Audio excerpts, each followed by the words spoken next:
war, sag ich Sansibar.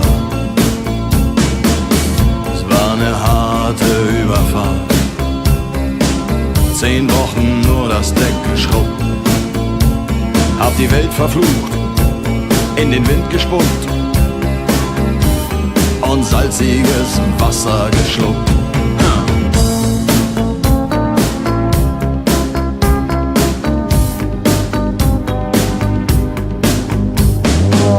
Als wir den Anker warfen, war es himmlische Ruhe und die Sonne stand senkrecht am Himmel.